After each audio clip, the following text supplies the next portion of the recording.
ॐ श्री गणेशाय नमः। अथ श्री सूर्यस्तोत्र। देवाः ऊचुः नमस्ते ऋक्स्वरूपाय सामरूपाय ते नमः। यजुः स्वरूपरूपाय साम्नान्धामवते नमः। ज्ञानैकधामभूताय निर्धूततमसे नमः। शुद्धज्योतिः स्वरूपाय विशुद्धायामलात्मने वरिष्ठाय वरेण्याय परस्मै परमात्मने नमोऽखिलजगद्व्यापी स्वरूपायात्ममूर्तये। इदं स्तोत्रवरं रम्यं श्रोतव्यं श्रद्धया नरैः। शिष्यो भूत्वा समाधिस्थो दत्त्वा देयं गुरोरपि न शून्यभूतैः श्रोतव्यम् एतत्तु सफलं भवेत्। सर्वकारणभूताय निष्ठायै ज्ञानचेतसां नमः। सूर्यस्वरूपाय प्रकाशात्मस्वरूपिणे भास्कराय नमस्तुभ्यं तथा दिनकृते नमः। सर्वरीहेतवे चैव सन्ध्याज्योत्स्नाकृते नमः।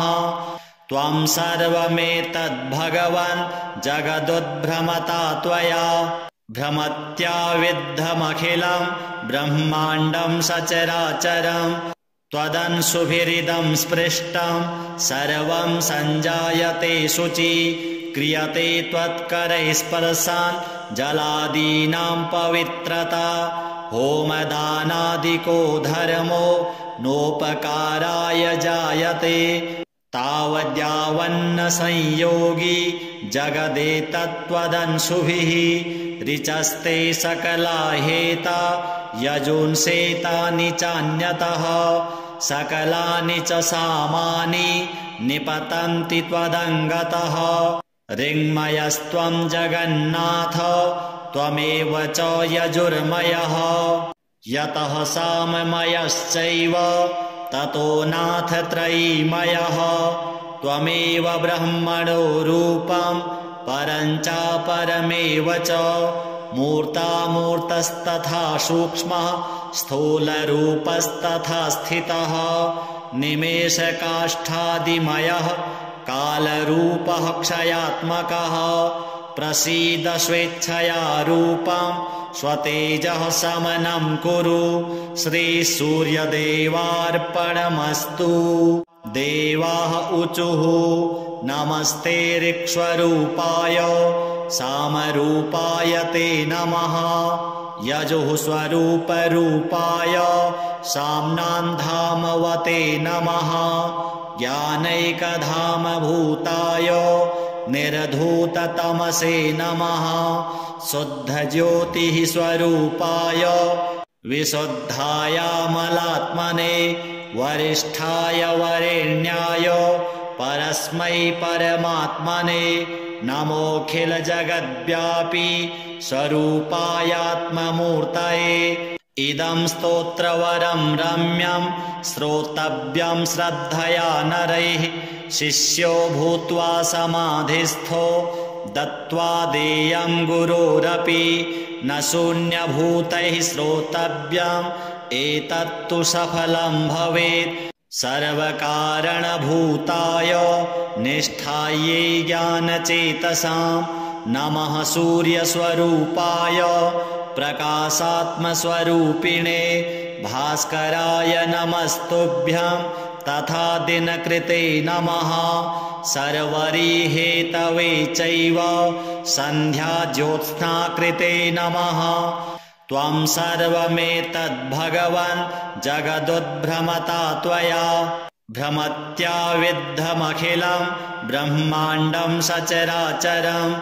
त्वदंशुभिरिदं स्पृष्टं सर्वं सञ्जायते शुचि क्रियते त्वत्करैः स्पर्शान् जलादीनां पवित्रता। होमदानादिको धर्मो नोपकाराय जायते तावद्यावन्न संयोगी जगदेतत्त्वदंशुभिः ऋचस्ते सकला हेता यजुंसेतानि चान्यतः सकलानि च सामानि निपतन्ति त्वदङ्गतः ऋङ्मयस्त्वं जगन्नाथ त्वमेव च यजुर्मयः यतः साममयश्चैव ततो नाथ त्रयीमयः त्वमेव ब्रह्मणो रूपं परं चापरमेव च मूर्तामूर्तस्तथा सूक्ष्मः स्थूलरूपस्तथा स्थितः निमेषकाष्ठादिमयः कालरूपः क्षयात्मकः प्रसीद स्वेच्छया रूपं स्वतेजः समनं कुरु श्रीसूर्यदेवार्पणमस्तु। देवाः ऊचुः नमस्ते ऋक्स्वरूपाय सामरूपाय ते नमः यजुः स्वरूपरूपाय साम्नान्धामवते नमः ज्ञानैकधामभूताय निर्धूततमसे नमः शुद्धज्योतिः स्वरूपाय विशुद्धायामलात्मने वरिष्ठाय वरेण्याय परस्मै परमात्मने नमोऽखिलजगद्व्यापी स्वरूपायात्ममूर्तये इदं स्तोत्रवरं रम्यं श्रोतव्यं श्रद्धया नरैः शिष्यो भूत्वा समाधिस्थो दत्त्वा देयं गुरोरपि न शून्यभूतैः श्रोतव्यम् एतत्तु सफलं भवेत् सर्वकारणभूताय निष्ठायै ज्ञानचेतसां नमः सूर्यस्वरूपाय प्रकाशात्मस्वरूपिणे भास्कराय नमस्तुभ्यं तथा दिनकृते नमः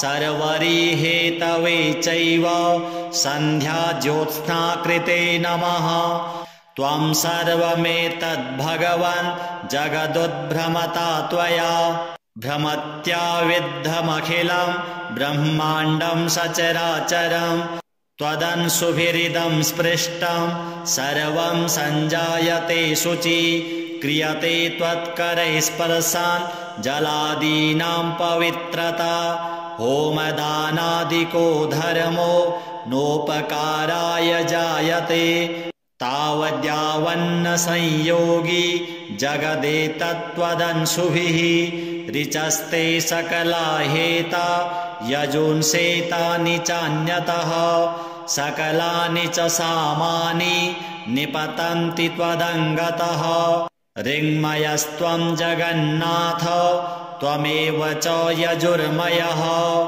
यतः साममयश्चैव ततो नाथ त्रयीमयः त्वमेव ब्रह्मणो रूपं परं चापरमेव च मूर्तामूर्तस्तथा सूक्ष्मः स्थूलरूपस्तथा स्थितः निमेषकाष्ठादिमयः कालरूपः क्षयात्मकः प्रसीद स्वेच्छया रूपं स्वतेजः समनं कुरु श्रीसूर्यदेवार्पणमस्तु। देवाः ऊचुः नमस्ते ऋक्स्वरूपाय सामरूपाय ते नमः यजुः स्वरूपरूपाय साम्नान्धामवते नमः ज्ञानैकधामभूताय निर्धूततमसे नमः शुद्धज्योतिः स्वरूपाय विशुद्धायामलात्मने वरिष्ठाय वरेण्याय परस्मै परमात्मने नमोऽखिलजगद्व्यापी स्वरूपायात्ममूर्तये इदं स्तोत्रवरं रम्यं श्रोतव्यं श्रद्धया नरैः शिष्यो भूत्वा समाधिस्थो दत्त्वा देयं गुरोरपि न शून्यभूतैः श्रोतव्यम् एतत्तु सफलं भवेत् सर्वकारणभूताय निष्ठायै ज्ञानचेतसां नमः सूर्यस्वरूपाय प्रकाशात्मस्वरूपिणे भास्कराय नमस्तुभ्यं तथा दिनकृते नमः सर्वरीहेतवे चैव सन्ध्याज्योत्स्नाकृते नमः त्वं सर्वमेतद्भगवन् जगदुद्भ्रमता त्वया भ्रमत्याविद्धमखिलं ब्रह्माण्डं सचराचरं त्वदंशुभिरिदं स्पृष्टं सर्वं सञ्जायते शुचि क्रियते त्वत्करैः स्पर्शान् जलादीनां पवित्रता होमदानादिको धर्मो नोपकाराय जायते तावद्यावन्न संयोगी जगदेतत्त्वदंशुभिः ऋचस्ते सकला हेता यजुंसेतानि चान्यतः सकलानि च सामानि निपतन्ति त्वदङ्गतः ऋङ्मयस्त्वं जगन्नाथ त्वमेव च यजुर्मयः यतः साममयश्चैव ततो नाथ त्रयीमयः त्वमेव ब्रह्मणो रूपं परं चापरमेव च मूर्तामूर्तस्तथा सूक्ष्मः स्थूलरूपस्तथा स्थितः निमेषकाष्ठादिमयः कालरूपः क्षयात्मकः प्रसीद स्वेच्छया रूपं स्वतेजः समनं कुरु श्रीसूर्यदेवार्पणमस्तु देवाः ऊचुः नमस्ते ऋक्स्वरूपाय सामरूपाय ते नमः यजुः स्वरूपरूपाय साम्नान्धामवते नमः ज्ञानैकधामभूताय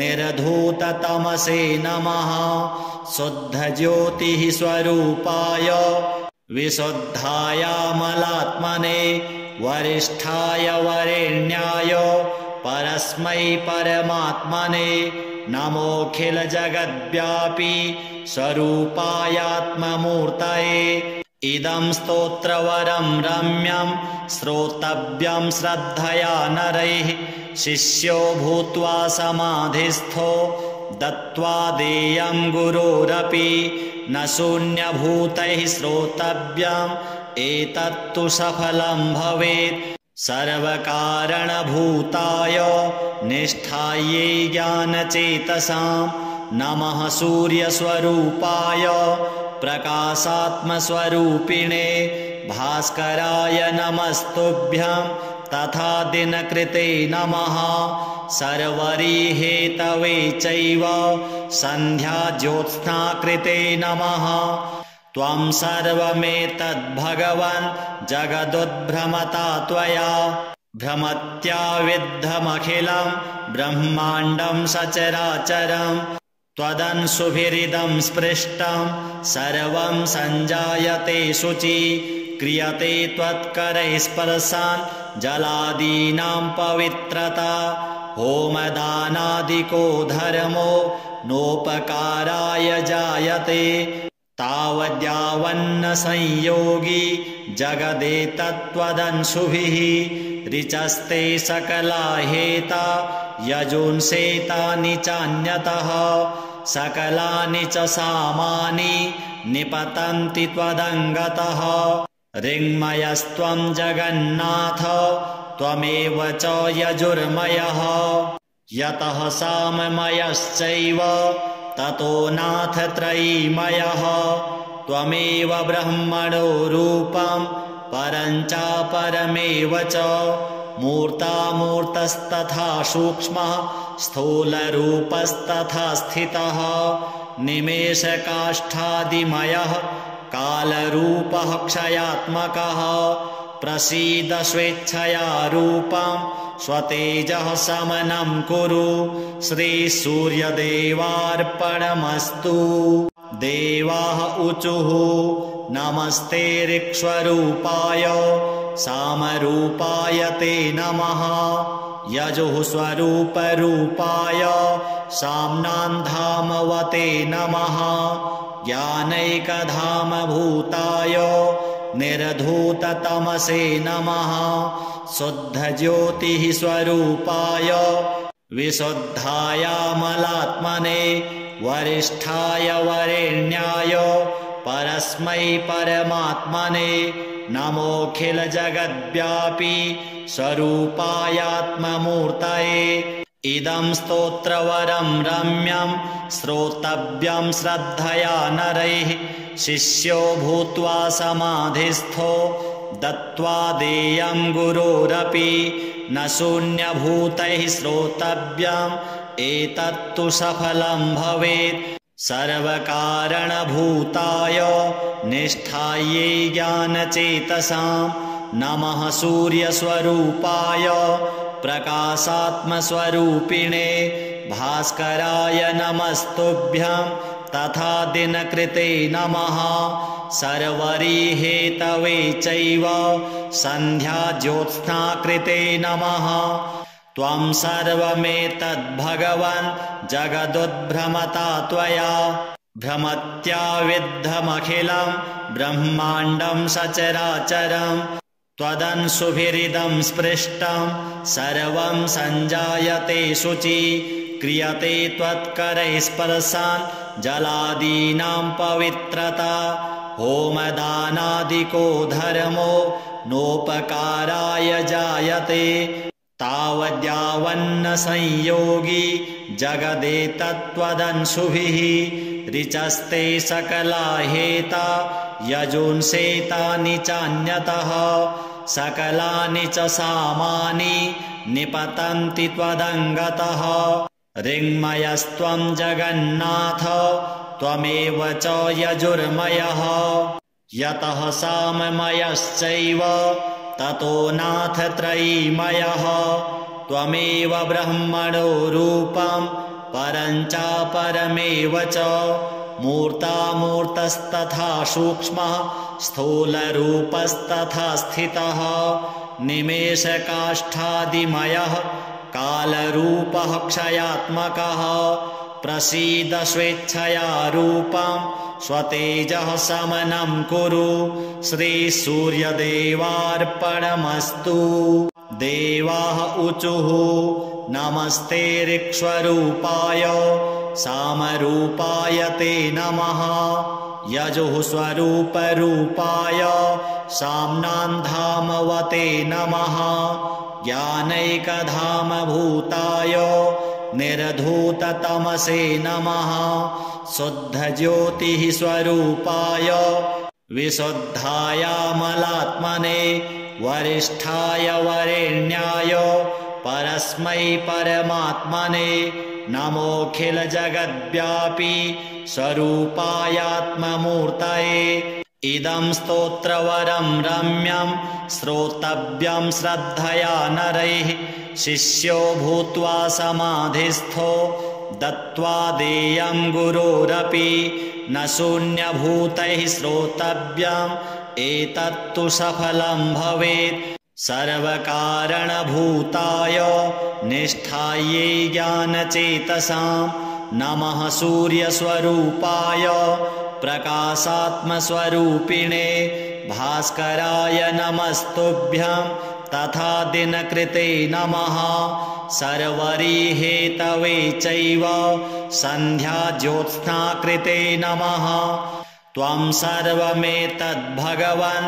जगदुद्भ्रमता त्वया भ्रमत्याविद्धमखिलं ब्रह्माण्डं सचराचरं त्वदंशुभिरिदं स्पृष्टं सर्वं सञ्जायते शुचि क्रियते त्वत्करैः स्पर्शान् जलादीनां पवित्रता होमदानादिको धर्मो नोपकाराय जायते तावद्यावन्न संयोगी जगदेतत्त्वदंशुभिः ऋचस्ते सकला हेता यजुंसेतानि चान्यतः सकलानि च सामानि निपतन्ति त्वदङ्गतः ऋङ्मयस्त्वं जगन्नाथ त्वमेव च यजुर्मयः यतः साममयश्चैव ततो नाथ त्रयीमयः त्वमेव ब्रह्मणो रूपं परं चापरमेव च मूर्तामूर्तस्तथा सूक्ष्मः स्थूलरूपस्तथा स्थितः निमेषकाष्ठादिमयः कालरूपः क्षयात्मकः प्रसीद स्वेच्छया रूपं स्वतेजः समनं कुरु श्रीसूर्यदेवार्पणमस्तु। देवाः ऊचुः नमस्ते ऋक्स्वरूपाय सामरूपाय ते नमः। यजुः स्वरूपरूपाय साम्नान्धामवते नमः। ज्ञानैकधामभूताय निर्धूततमसे नमः। शुद्धज्योतिः स्वरूपाय विशुद्धायामलात्मने वरिष्ठाय वरेण्याय परस्मै परमात्मने नमोऽखिलजगद्व्यापी स्वरूपायात्ममूर्तये। इदं स्तोत्रवरं रम्यं श्रोतव्यं श्रद्धया नरैः शिष्यो भूत्वा समाधिस्थो दत्त्वा देयं गुरोरपि न शून्यभूतैः श्रोतव्यम् एतत्तु सफलं भवेत्। सर्वकारणभूताय निष्ठायै ज्ञानचेतसां नमः सूर्यस्वरूपाय प्रकाशात्मस्वरूपिणे भास्कराय नमस्तुभ्यं तथा दिनकृते नमः। सर्वरीहेतवे चैव सन्ध्याज्योत्स्नाकृते नमः। त्वं सर्वमेतद्भगवन् जगदुद्भ्रमता त्वया भ्रमत्या विद्धमखिलं ब्रह्माण्डं सचराचरं त्वदंशुभिरिदं स्पृष्टं सर्वं सञ्जायते शुचि क्रियते त्वत्करैः स्पर्शान् जलादीनां पवित्रता होमदानादिको धर्मो नोपकाराय जायते तावद्यावन्न संयोगी जगदेतत्त्वदंशुभिः ऋचस्ते सकला हेता यजुंसेतानि चान्यतः सकलानि च सामानि निपतन्ति त्वदङ्गतः ऋङ्मयस्त्वं जगन्नाथ त्वमेव च यजुर्मयः यतः साममयश्चैव ततो नाथ त्रयीमयः त्वमेव ब्रह्मणो रूपं परं चापरमेव च मूर्तामूर्तस्तथा सूक्ष्मः स्थूलरूपस्तथा स्थितः निमेषकाष्ठादिमयः कालरूपः क्षयात्मकः प्रसीद स्वेच्छया रूपं स्वतेजः समनं कुरु श्रीसूर्यदेवार्पणमस्तु। देवाः ऊचुः नमस्ते ऋक्स्वरूपाय सामरूपाय ते नमः। यजुः स्वरूपरूपाय साम्नान्धामवते नमः। ज्ञानैकधामभूताय निर्धूततमसे नमः। शुद्धज्योतिः स्वरूपाय विशुद्धायामलात्मने वरिष्ठाय वरेण्याय परस्मै परमात्मने नमोऽखिलजगद्व्यापी स्वरूपायात्ममूर्तये। इदं स्तोत्रवरं रम्यं श्रोतव्यं श्रद्धया नरैः शिष्यो भूत्वा समाधिस्थो दत्त्वा देयं गुरोरपि न शून्यभूतैः श्रोतव्यम् एतत्तु सफलं भवेत्। सर्वकारणभूताय निष्ठायै ज्ञानचेतसां नमः सूर्यस्वरूपाय प्रकाशात्मस्वरूपिणे भास्कराय नमस्तुभ्यं तथा दिनकृते नमः। सर्वरीहेतवे चैव सन्ध्याज्योत्स्नाकृते नमः। त्वं सर्वमेतद्भगवन् जगदुद्भ्रमता त्वया भ्रमत्या विद्धमखिलं ब्रह्माण्डं सचराचरं त्वदंशुभिरिदं स्पृष्टं सर्वं सञ्जायते शुचि क्रियते त्वत्करैः स्पर्शान् जलादीनां पवित्रता होमदानादिको धर्मो नोपकाराय जायते तावद्यावन्न संयोगी जगदेतत्त्वदंशुभिः ऋचस्ते सकला हेता यजुंसेतानि चान्यतः सकलानि च सामानि निपतन्ति त्वदङ्गतः ऋङ्मयस्त्वं जगन्नाथ त्वमेव च यजुर्मयः यतः साममयश्चैव ततो नाथ त्रयीमयः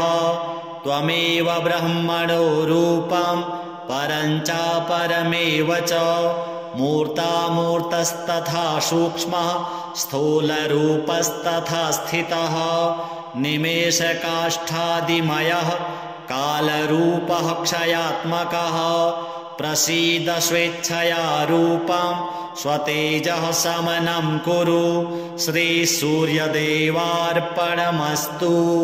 देवाः ऊचुः नमस्ते ऋक्स्वरूपाय सामरूपाय ते नमः यजुः स्वरूपरूपाय साम्नान्धामवते नमः ज्ञानैकधामभूताय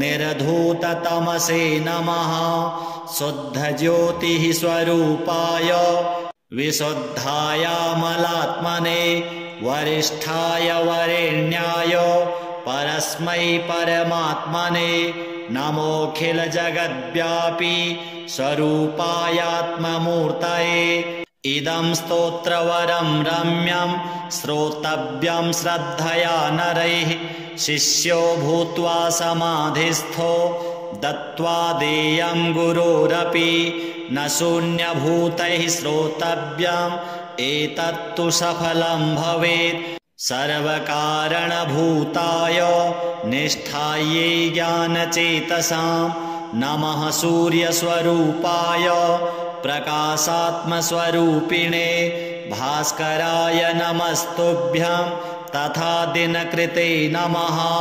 सर्वरीहेतवे चैव सन्ध्याज्योत्स्नाकृते नमः त्वं सर्वमेतद्भगवन् जगदुद्भ्रमता त्वया भ्रमत्या विद्धमखिलं ब्रह्माण्डं सचराचरं त्वदंशुभिरिदं स्पृष्टं सर्वं सञ्जायते शुचि क्रियते त्वत्करैः स्पर्शान् जलादीनां पवित्रता होमदानादिको धर्मो नोपकाराय जायते तावद्यावन्न संयोगी जगदेतत्त्वदंशुभिः ऋचस्ते सकला हेता यजुंसेतानि चान्यतः सकलानि च सामानि निपतन्ति त्वदङ्गतः ऋङ्मयस्त्वं जगन्नाथ त्वमेव च यजुर्मयः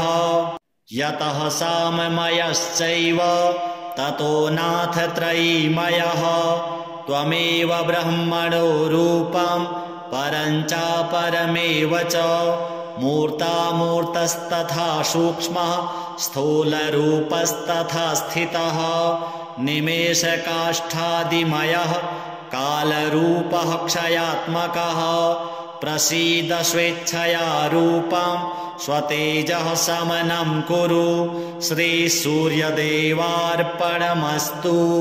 देवाः ऊचुः नमस्ते ऋक्स्वरूपाय सामरूपाय ते नमः यजुः स्वरूपरूपाय साम्नान्धामवते नमः ज्ञानैकधामभूताय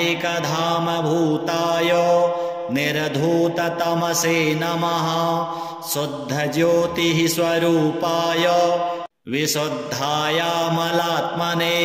वरिष्ठाय वरेण्याय परस्मै परमात्मने नमोऽखिलजगद्व्यापी स्वरूपायात्ममूर्तये इदं स्तोत्रवरं रम्यं श्रोतव्यं श्रद्धया नरैः शिष्यो भूत्वा समाधिस्थो दत्त्वा देयं गुरोरपि न शून्यभूतैः श्रोतव्यम् एतत्तु सफलं भवेत् सर्वकारणभूताय निष्ठायै ज्ञानचेतसां नमः सूर्यस्वरूपाय प्रकाशात्मस्वरूपिणे भास्कराय नमस्तुभ्यं तथा दिनकृते नमः सर्वरीहेतवे चैव सन्ध्याज्योत्स्नाकृते नमः त्वं सर्वमेतद्भगवन् जगदुद्भ्रमता त्वया भ्रमत्या विद्धमखिलं ब्रह्माण्डं सचराचरं त्वदंशुभिरिदं स्पृष्टं सर्वं सञ्जायते शुचि क्रियते त्वत्करैस्पर्शान् जलादीनां पवित्रता होमदानादिको धर्मो नोपकाराय जायते तावद्यावन्न संयोगी जगदेतत्त्वदंशुभिः ऋचस्ते सकला हेता यजुंसेतानि चान्यतः सकलानि च सामानि निपतन्ति त्वदङ्गतः ऋङ्मयस्त्वं जगन्नाथ त्वमेव च यजुर्मयः यतः साममयश्चैव ततो नाथ त्रयीमयः त्वमेव ब्रह्मणो रूपं परं चापरमेव च मूर्तामूर्तस्तथा सूक्ष्मः स्थूलरूपस्तथा स्थितः निमेषकाष्ठादिमयः कालरूपः क्षयात्मकः प्रसीद स्वेच्छया रूपं स्वतेजः समनं कुरु श्रीसूर्यदेवार्पणमस्तु देवाः ऊचुः नमस्ते ऋक्स्वरूपाय सामरूपाय ते नमः यजुः स्वरूपरूपाय साम्नान्धामवते नमः ज्ञानैकधामभूताय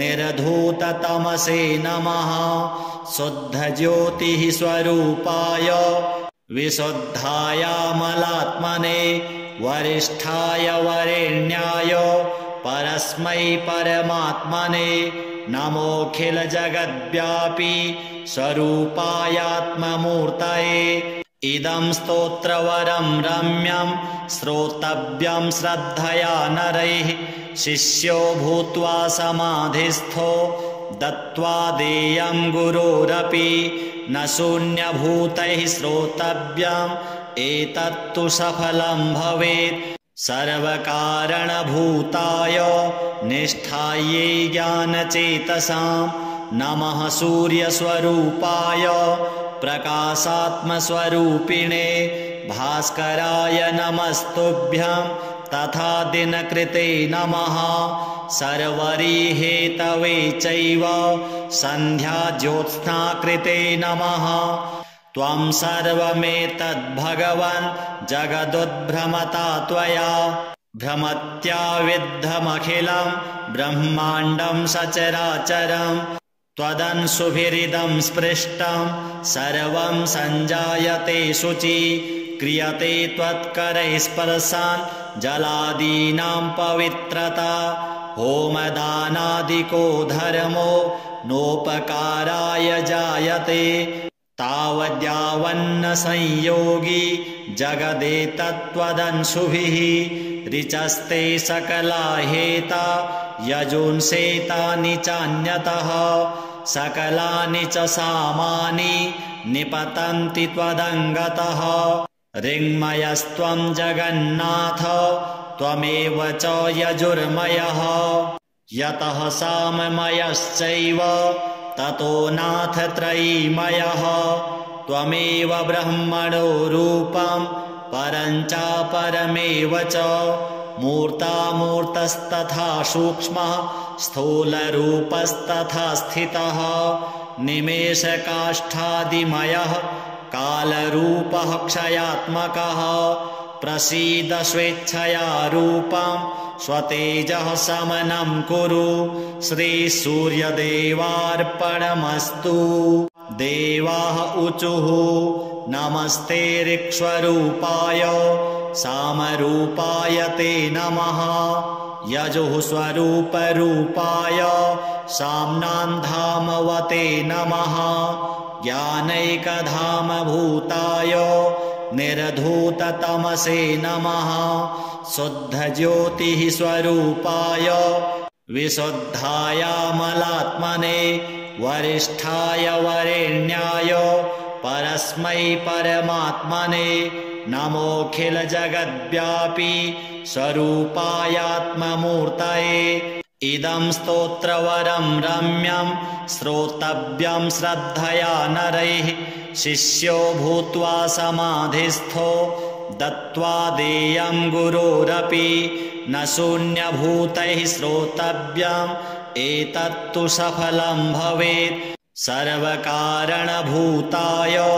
निष्ठायै ज्ञानचेतसां नमः सूर्यस्वरूपाय प्रकाशात्मस्वरूपिणे भास्कराय नमस्तुभ्यं तथा दिनकृते नमः सर्वरीहेतवे चैव सन्ध्याज्योत्स्नाकृते नमः त्वं सर्वमेतद्भगवन् जगदुद्भ्रमता त्वया भ्रमत्याविद्धमखिलं ब्रह्माण्डं सचराचरं त्वदंशुभिरिदं स्पृष्टं सर्वं सञ्जायते शुचि क्रियते त्वत्करैः स्पर्शान् जलादीनां पवित्रता होमदानादिको धर्मो नोपकाराय जायते तावद्यावन्न संयोगी जगदेतत्त्वदंशुभिः ऋचस्ते सकला हेता यजुंसेतानि चान्यतः सकलानि च सामानि निपतन्ति त्वदङ्गतः ऋङ्मयस्त्वं जगन्नाथ त्वमेव च यजुर्मयः यतः साममयश्चैव ततो नाथ त्रयीमयः त्वमेव ब्रह्मणो रूपं परं चापरमेव च मूर्तामूर्तस्तथा सूक्ष्मः स्थूलरूपस्तथा स्थितः निमेषकाष्ठादिमयः कालरूपः क्षयात्मकः प्रसीद स्वेच्छया रूपं स्वतेजः समनं कुरु श्रीसूर्यदेवार्पणमस्तु देवाः ऊचुः नमस्ते ऋक्स्वरूपाय सामरूपाय ते नमः यजुः स्वरूपरूपाय साम्नान्धामवते नमः ज्ञानैकधामभूताय निर्धूततमसे नमः शुद्धज्योतिः स्वरूपाय विशुद्धायामलात्मने वरिष्ठाय वरेण्याय परस्मै परमात्मने नमोऽखिलजगद्व्यापी स्वरूपायात्ममूर्तये इदं स्तोत्रवरं रम्यं श्रोतव्यं श्रद्धया नरैः शिष्यो भूत्वा समाधिस्थो दत्त्वा देयं गुरोरपि न शून्यभूतैः श्रोतव्यम् एतत्तु सफलं भवेत् सर्वकारणभूताय निष्ठायै ज्ञानचेतसां नमः सूर्यस्वरूपाय प्रकाशात्मस्वरूपिणे भास्कराय नमस्तुभ्यं तथा दिनकृते नमः सर्वरीहेतवे चैव सन्ध्याज्योत्स्नाकृते नमः त्वं सर्वमेतद्भगवन् जगदुद्भ्रमता त्वया भ्रमत्याविद्धमखिलं ब्रह्माण्डं सचराचरं त्वदंशुभिरिदं स्पृष्टं सर्वं सञ्जायते शुचि क्रियते त्वत्करैः स्पर्शान् जलादीनां पवित्रता होमदानादिको धर्मो नोपकाराय जायते तावद्यावन्न संयोगी जगदेतत्त्वदंशुभिः ऋचस्ते सकला हेता यजुंसेतानि चान्यतः सकलानि च सामानि निपतन्ति त्वदङ्गतः ऋङ्मयस्त्वं जगन्नाथ त्वमेव च यजुर्मयः यतः साममयश्चैव ततो नाथ त्रयीमयः त्वमेव ब्रह्मणो रूपं परं चापरमेव च मूर्तामूर्तस्तथा सूक्ष्मः स्थूलरूपस्तथा स्थितः निमेषकाष्ठादिमयः कालरूपः क्षयात्मकः प्रसीद स्वेच्छया रूपं स्वतेजः समनं कुरु श्रीसूर्यदेवार्पणमस्तु। देवाः ऊचुः नमस्ते ऋक्स्वरूपाय सामरूपाय ते नमः यजुः स्वरूपरूपाय साम्नान्धामवते नमः ज्ञानैकधामभूताय निर्धूततमसे नमः शुद्धज्योतिः स्वरूपाय विशुद्धायामलात्मने वरिष्ठाय वरेण्याय परस्मै परमात्मने नमोऽखिलजगद्व्यापी स्वरूपायात्ममूर्तये इदं स्तोत्रवरं रम्यं श्रोतव्यं श्रद्धया नरैः शिष्यो भूत्वा समाधिस्थो दत्त्वा देयं गुरोरपि न शून्यभूतैः श्रोतव्यम् एतत्तु सफलं भवेत् सर्वकारणभूताय निष्ठायै ज्ञानचेतसां नमः सूर्यस्वरूपाय प्रकाशात्मस्वरूपिणे भास्कराय नमस्तुभ्यं तथा दिनकृते नमः सर्वरीहेतवे चैव सन्ध्याज्योत्स्नाकृते नमः त्वं सर्वमेतद्भगवन् जगदुद्भ्रमता त्वया भ्रमत्याविद्धमखिलं ब्रह्माण्डं सचराचरं त्वदंशुभिरिदं स्पृष्टं सर्वं सञ्जायते शुचि क्रियते त्वत्करैः स्पर्शान् जलादीनां पवित्रता होमदानादिको धर्मो नोपकाराय जायते तावद्यावन्न संयोगी जगदेतत्त्वदंशुभिः ऋचस्ते सकला हेता यजुंसेतानि चान्यतः सकलानि च सामानि निपतन्ति त्वदङ्गतः ऋङ्मयस्त्वं जगन्नाथ त्वमेव च यजुर्मयः यतः साममयश्चैव ततो नाथ त्रयीमयः त्वमेव ब्रह्मणो रूपं परं चापरमेव च मूर्तामूर्तस्तथा सूक्ष्मः स्थूलरूपस्तथा स्थितः निमेषकाष्ठादिमयः कालरूपः क्षयात्मकः प्रसीद स्वेच्छया रूपं स्वतेजः समनं कुरु श्रीसूर्यदेवार्पणमस्तु। देवाः ऊचुः नमस्ते ऋक्स्वरूपाय सामरूपाय ते नमः यजुः स्वरूपरूपाय साम्नान्धामवते नमः ज्ञानैकधामभूताय निर्धूततमसे नमः शुद्धज्योतिः स्वरूपाय विशुद्धायामलात्मने वरिष्ठाय वरेण्याय परस्मै परमात्मने नमोऽखिलजगद्व्यापी स्वरूपायात्ममूर्तये इदं स्तोत्रवरं रम्यं श्रोतव्यं श्रद्धया नरैः शिष्यो भूत्वा समाधिस्थो दत्त्वा देयं गुरोरपि न शून्यभूतैः श्रोतव्यम् एतत्तु सफलं भवेत् सर्वकारणभूताय निष्ठायै ज्ञानचेतसां नमः सूर्यस्वरूपाय प्रकाशात्मस्वरूपिणे भास्कराय नमस्तुभ्यं तथा दिनकृते नमः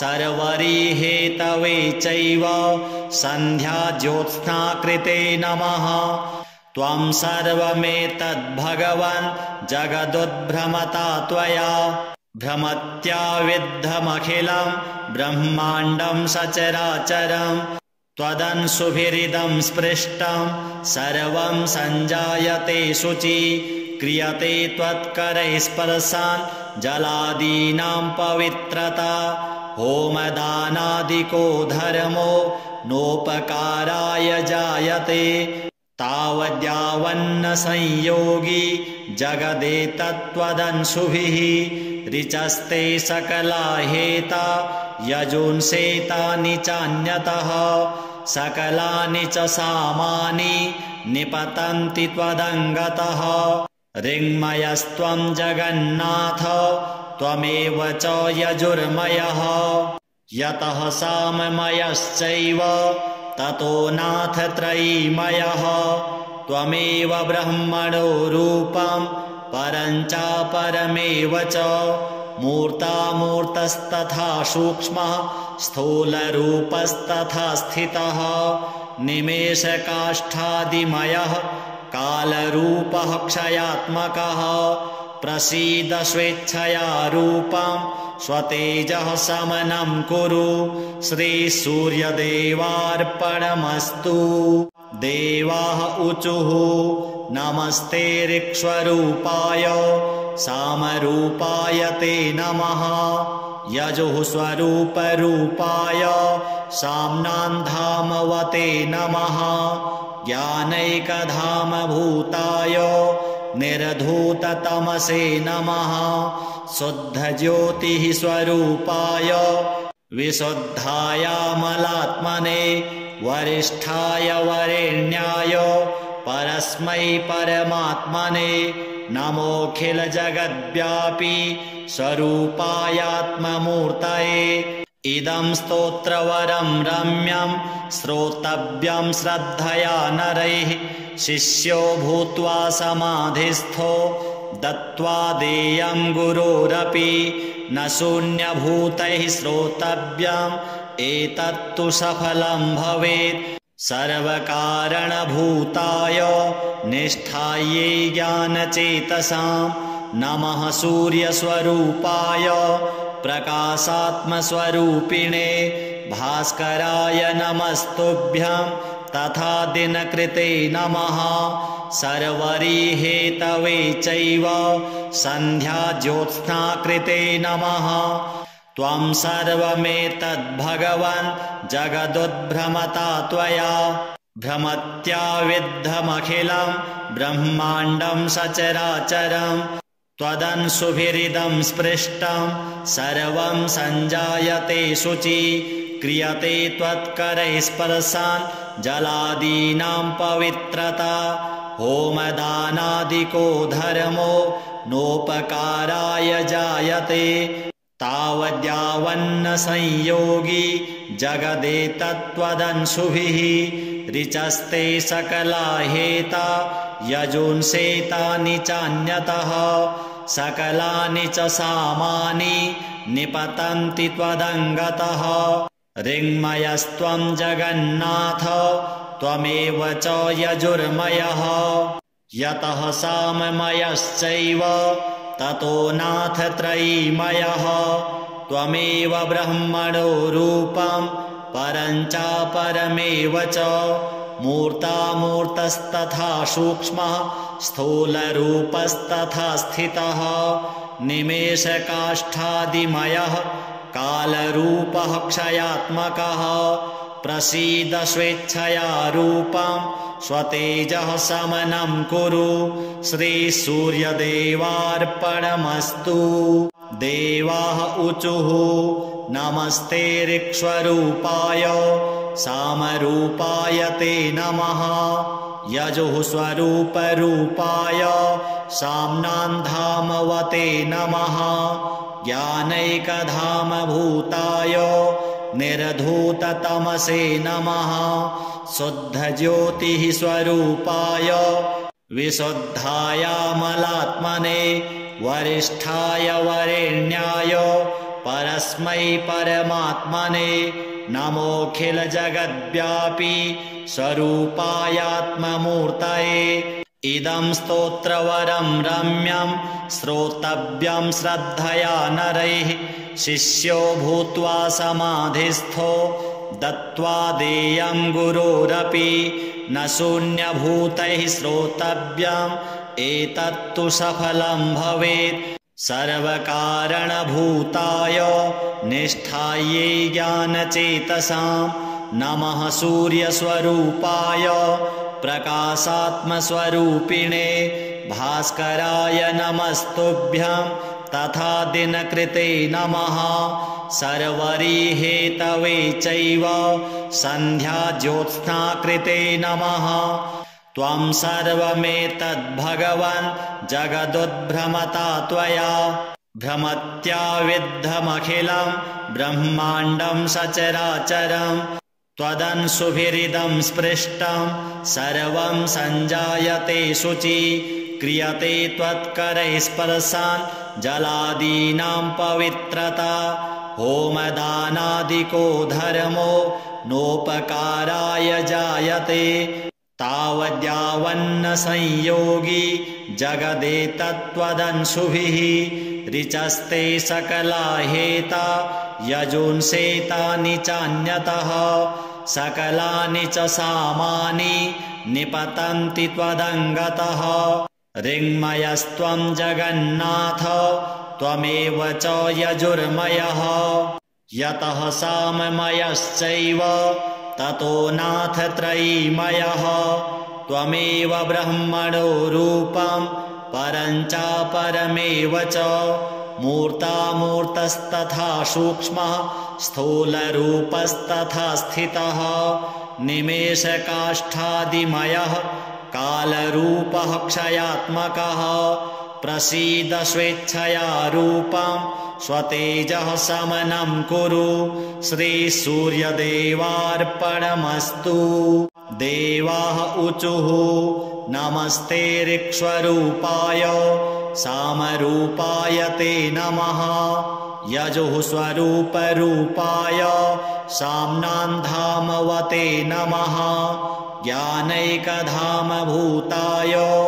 निर्धूततमसे नमः शुद्धज्योतिः स्वरूपाय विशुद्धायामलात्मने वरिष्ठाय वरेण्याय परस्मै परमात्मने नमोऽखिलजगद्व्यापी स्वरूपायात्ममूर्तये इदं स्तोत्रवरं रम्यं श्रोतव्यं श्रद्धया नरैः शिष्यो भूत्वा समाधिस्थो दत्त्वा देयं गुरोरपि न शून्यभूतैः श्रोतव्यम् एतत्तु सफलं भवेत् सर्वकारणभूताय निष्ठायै ज्ञानचेतसां नमः सूर्यस्वरूपाय प्रकाशात्मस्वरूपिणे भास्कराय नमस्तुभ्यं तथा दिनकृते नमः सर्वरीहेतवे चैव सन्ध्याज्योत्स्नाकृते नमः त्वं सर्वमेतद्भगवन् जगदुद्भ्रमता त्वया भ्रमत्या विद्धमखिलं ब्रह्माण्डं सचराचरं त्वदंशुभिरिदं स्पृष्टं सर्वं सञ्जायते शुचि क्रियते त्वत्करैः स्पर्शान् जलादीनां पवित्रता होमदानादिको धर्मो नोपकाराय जायते तावद्यावन्न संयोगी जगदेतत्त्वदंशुभिः ऋचस्ते सकला हेता यजुंसेतानि चान्यतः सकलानि च सामानि निपतन्ति त्वदङ्गतः ऋङ्मयस्त्वं जगन्नाथ त्वमेव च यजुर्मयः यतः साममयश्चैव ततो नाथ त्रयीमयः त्वमेव ब्रह्मणो रूपं परं चापरमेव च मूर्तामूर्तस्तथा सूक्ष्मः स्थूलरूपस्तथा स्थितः निमेषकाष्ठादिमयः कालरूपः क्षयात्मकः प्रसीद स्वेच्छया रूपं स्वतेजः समनं कुरु श्रीसूर्यदेवार्पणमस्तु। देवाः ऊचुः नमस्ते ऋक्स्वरूपाय सामरूपाय ते नमः। यजुः स्वरूपरूपाय साम्नान्धामवते नमः। ज्ञानैकधामभूताय निर्धूततमसे नमः।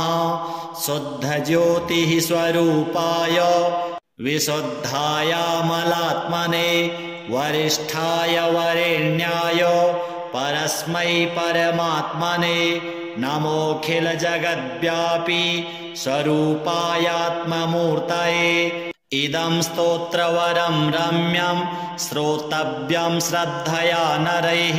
शिष्यो भूत्वा समाधिस्थो दत्त्वा देयं गुरोरपि न शून्यभूतैः श्रोतव्यम् एतत्तु सफलं भवेत्। सर्वकारणभूताय निष्ठायै ज्ञानचेतसां नमः। सूर्यस्वरूपाय प्रकाशात्मस्वरूपिणे भास्कराय नमस्तुभ्यं तथा दिनकृते नमः। सर्वरीहेतवे चैव सन्ध्याज्योत्स्नाकृते नमः। त्वं सर्वमेतद्भगवन् जगदुद्भ्रमता त्वया भ्रमत्याविद्धमखिलं ब्रह्माण्डं सचराचरं। त्वदंशुभिरिदं स्पृष्टं सर्वं सञ्जायते शुचि क्रियते त्वत्करैः स्पर्शान् जलादीनां पवित्रता। होमदानादिको धर्मो नोपकाराय जायते तावद्यावन्न संयोगी जगदेतत्त्वदंशुभिः। ऋचस्ते सकला हेता यजुंसेतानि चान्यतः सकलानि च सामानि निपतन्ति त्वदङ्गतः। ऋङ्मयस्त्वं जगन्नाथ त्वमेव च यजुर्मयः। यतः साममयश्चैव ततो नाथ त्रयीमयः। त्वमेव ब्रह्मणो रूपं परं चापरमेव च मूर्तामूर्तस्तथा सूक्ष्मः स्थूलरूपस्तथा स्थितः। निमेषकाष्ठादिमयः कालरूपः क्षयात्मकः। प्रसीद स्वेच्छया रूपं स्वतेजः समनं कुरु श्रीसूर्यदेवार्पणमस्तु। देवाः ऊचुः नमस्ते ऋक्स्वरूपाय सामरूपाय ते नमः। यजुः स्वरूपरूपाय साम्नान्धामवते नमः। ज्ञानैकधामभूताय निर्धूततमसे नमः। शुद्धज्योतिः स्वरूपाय विशुद्धायामलात्मने वरिष्ठाय वरेण्याय परस्मै परमात्मने नमोऽखिलजगद्व्यापी स्वरूपायात्ममूर्तये। इदं स्तोत्रवरं रम्यं श्रोतव्यं श्रद्धया नरैः। शिष्यो भूत्वा समाधिस्थो दत्त्वा देयं गुरोरपि न शून्यभूतैः श्रोतव्यम् एतत्तु सफलं भवेत्। सर्वकारणभूताय निष्ठायै ज्ञानचेतसां नमः। सूर्यस्वरूपाय प्रकाशात्मस्वरूपिणे भास्कराय नमस्तुभ्यं तथा दिनकृते नमः। सर्वरीहेतवे चैव सन्ध्याज्योत्स्नाकृते नमः। त्वं सर्वमेतद्भगवन् जगदुद्भ्रमता त्वया भ्रमत्याविद्धमखिलं ब्रह्माण्डं सचराचरं। त्वदंशुभिरिदं स्पृष्टं सर्वं सञ्जायते शुचि क्रियते त्वत्करैः स्पर्शान् जलादीनां पवित्रता। होमदानादिको धर्मो नोपकाराय जायते तावद्यावन्न संयोगी जगदेतत्त्वदंशुभिः ऋचस्ते सकला हेता यजुंसेतानि चान्यतः सकलानि च सामानि निपतन्ति त्वदङ्गतः ऋङ्मयस्त्वं जगन्नाथ त्वमेव च यजुर्मयः यतः साममयश्चैव ततो नाथ त्रयीमयः त्वमेव ब्रह्मणो रूपं परं चापरमेव च मूर्तामूर्तस्तथा सूक्ष्मः स्थूलरूपस्तथा स्थितः निमेषकाष्ठादिमयः कालरूपः क्षयात्मकः प्रसीद स्वेच्छया रूपं स्वतेजः समनं कुरु श्रीसूर्यदेवार्पणमस्तु।